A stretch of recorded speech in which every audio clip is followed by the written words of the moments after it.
Итак, всем привет! Всем привет! Вышло кумулятивное обновление для Windows 11 в девелопер-канале 24H2.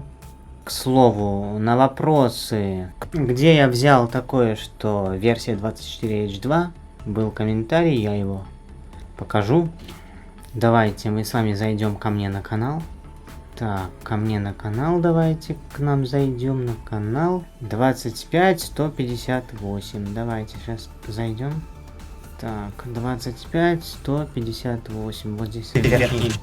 Вот тут этот комментарий. Вот, 24H2. Где-то такое нашел. На кой мне виджеты? Мне производительность нужна. Ну, как и всем, я думаю. Вот этот комментарий. Вот где я нашел версию 24H2. Microsoft перешла на двухгодичный выпуск обновлений крупных. То есть раз в 2 года будет выходить крупное обновление. В этом году 22H2 никель. То есть вот он. Мы ждем это осенью. Уже сравнительно скоро, я думаю, выйдет данное обновление. Мы сообщим на канале, когда оно выйдет. А вот 24H2. И вышла сборочка 25182 1010. Давайте мы ее посмотрим. Давайте установим. А пока скачивается, немножечко о планах канала на ближайшие полгода. Безусловно, видео по Windows 11. Мы будем эту тему поддерживать. Также возвращается тема Hackintosh на канал. Появились новости, что Apple завершила работу над финальной версией iOS 16, то есть системой для своих мобильных устройств.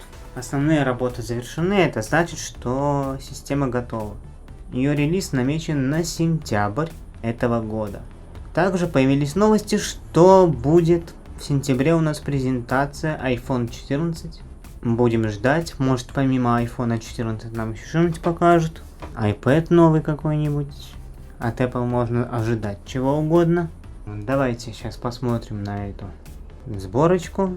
Итак, данное обновление, которое вы видите на экране, по официальной информации не содержит никаких изменений и, как сообщает Microsoft, предназначено для тестирования канала обслуживания. Давайте перезагрузим компьютер. Ну, в моем случае это виртуальная машина. Мне так кажется, что мне будет удобнее делать ролики по Windows 11 пока что на виртуальной машине. Однако, очень жалко места на SSD накопителе MacBook, так как виртуальная машина занимает тоже место. Давайте войдем. Да, это тестирование канала обслуживания и не несет данное кумулятивное обновление в себе изменений. Да, вот. Успешно установлено. На неподдерживаемые компьютеры тоже, вот я говорил очень много, что кумулятивные обновления, накопительные обновления ставятся в штатном режиме. Что касается крупных обновлений, нужно будет удалять файлик Compat Appraiser Resources. Смотрите предыдущие ролики по Windows 11, там все сказано. Если данный ролик был чем-то полезен и интересен, ставим лайки, подписываемся на канал. Впереди очень много интересного.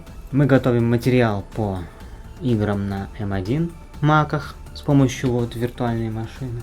Правда, что могу сказать, что FIFA 21 не пошла, отказалась работать. Лицензия. Бился головой об стену, не получилось запустить.